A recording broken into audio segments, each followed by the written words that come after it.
SMT Nation, we are back.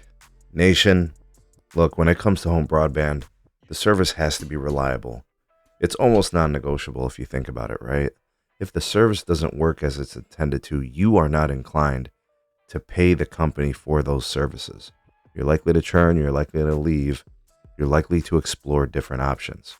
So this report is very, very telling. I did a deep dive, full breakdown on the YouTube membership side, as well as my Patreon.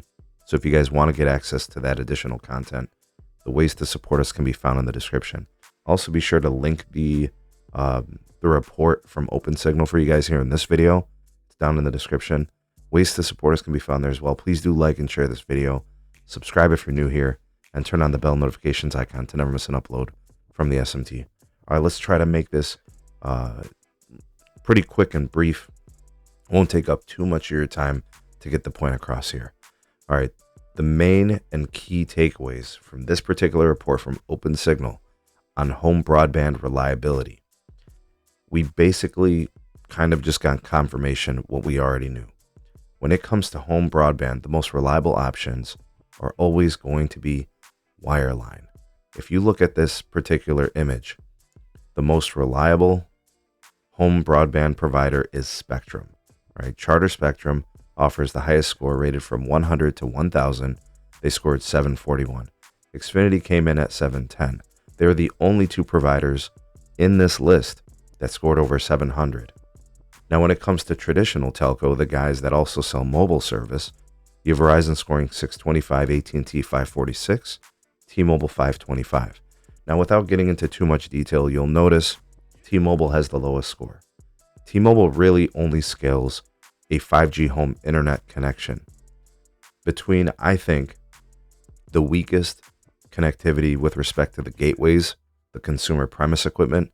I think those are the least effective over at T-Mobile. I think they're bare bones. I think they're just serviceable at best, right? Not ideal. You see AT&T scores higher. I think that's a blend of, fiber and DSL and AT&T internet air, and that's driving their score down. Verizon is the most telling here. They're really the only competitive option that isn't Spectrum and Xfinity. That's a blend of Fios and 5G home. I personally believe, based on NPS scores, based on consumer premise equipment performance, and based on having a dedicated QCI or quality of service for the 5G home, that's why their performance metric is better than AT&T and T-Mobile in that respect. So quite telling, we still get confirmation. Nothing beats wireline, right? And when it comes to 5G home internet, T-Mobile struggles with reliability. So what do these numbers mean? Well, they're measuring connectivity, whether a household can connect to the internet, completion, whether or not the task can be completed as required, sufficiency, whether or not the task performed well, right? Whether it was poor performing, slow performing. So not just the ability to complete the task, but to complete the task well, right? So quite interesting here to kind of see that breakdown, and where things get really telling is right here, right? What you guys see on the screen is a head-to-head kind of battle, I suppose, right, on reliability experience. Wireline taking the cake. Xfinity beats all companies not named Spectrum. Spectrum beats all companies not named Xfinity. When we go to the breakdown, so AT&T versus the rest of the competition. So again, Xfinity Spectrum beat everybody. So AT&T wins against Verizon. AT&T wins against T-Mobile. Verizon, again, not competing with Xfinity and Spectrum. Verizon loses to AT&T, but they beat T-Mobile. So what that is and what that tells me is that in general, Verizon is the more reliable experience compared to T-Mobile. And then lastly is T-Mobile. They don't win against anybody in reliability. Now, it doesn't mean they don't sell their home internet. They sell their home internet like crazy. That's not the question. People are obviously willing to pay T-Mobile for their services. But I think what this indicates is there's a lot of things that are not reported by T-Mobile, like customer churn and some customers being displeased and then moving away from them.